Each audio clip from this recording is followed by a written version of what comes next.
when you get in your bike.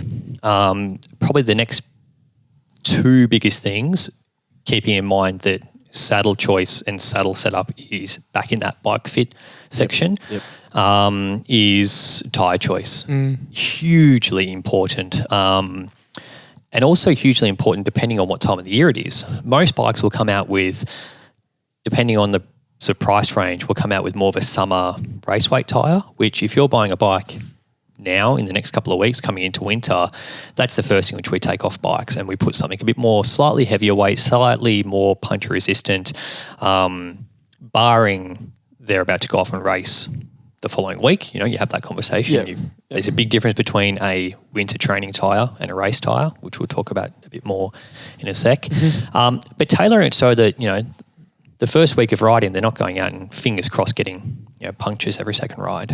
Yeah, it's certainly an important thing to think about, and you know, the tyre choice, not only the puncture, but you know, in the wet, and when we've had a summer where all the cars are dropping, you know, an amount of grease on the road, and the minute it gets wet, going around a roundabout, before you know it, you're on your backside. And the tyre choice can make or break that initial turn.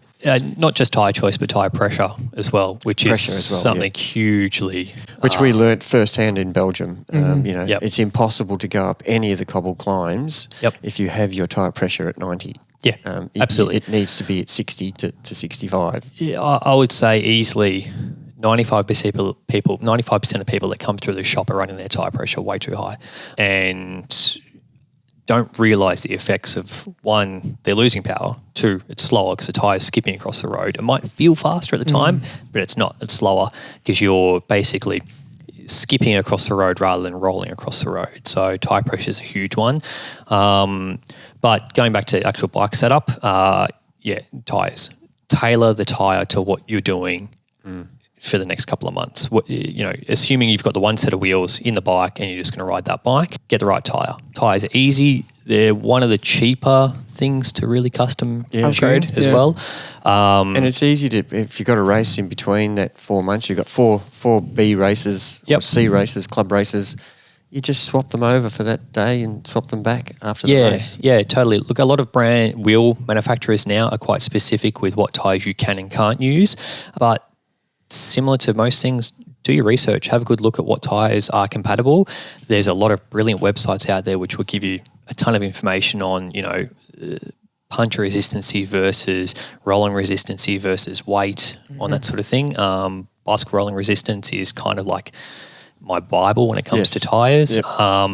Aero Coach as well do a fantastic summary on sort of tyres as well. So, because it makes a huge difference, not just to get against punctures, but, you know, if you go down the race tyre route, there can be 10, 15 watts difference between two different tyres.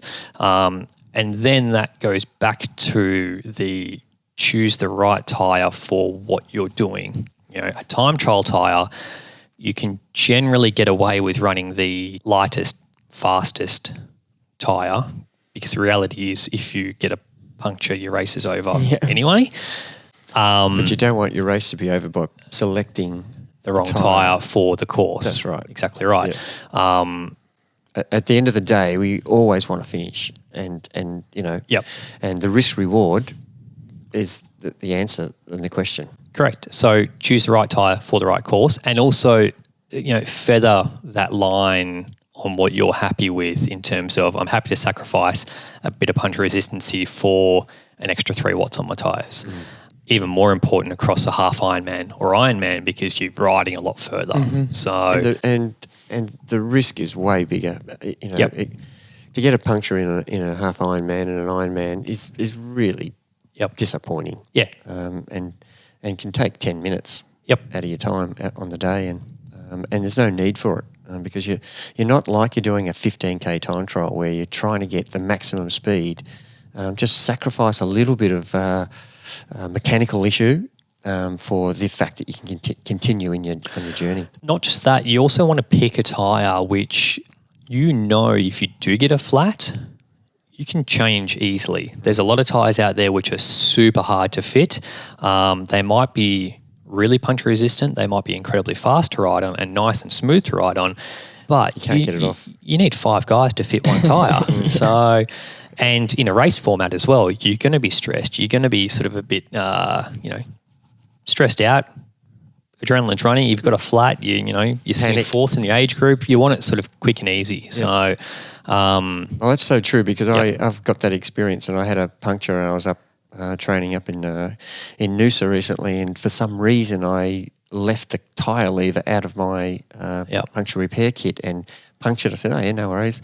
Got everything out. Got the valve and all the equipment. I'm looking for the actual tyre lever. Yep. Not there. Yep. And I'm thinking, oh, these are not easy tyres to get off, or are they hard?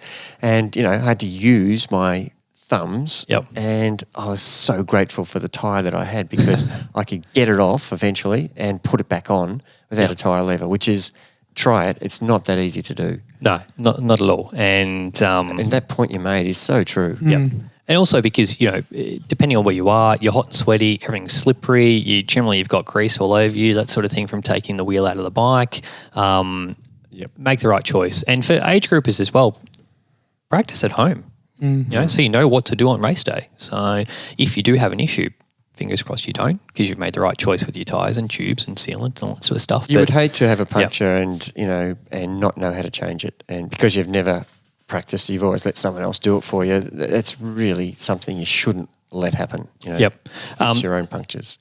Something which we do a fair bit of is, the bike comes in for its service a week or 2 weeks out from the event. You're putting new tyres on. We sometimes wait for the customer to come pick up their bike and then we do it with them. So that's awesome. Well, one, I know they know how to change the tyre and tube because, they've just trained for 6-12 months for their event. You don't want that to be done based off not knowing how to change a tube. So, tyre and tube, knowing how to change it, making the right choice, owning that choice as well, because we get a lot of people who sort of, blur the lines of choosing a tyre which we probably wouldn't recommend for that event, but they're just wanting the fastest possible tyre. Yep. And then just knowing, well, okay, I chose that, so... That's the risk I'm taking. Yeah.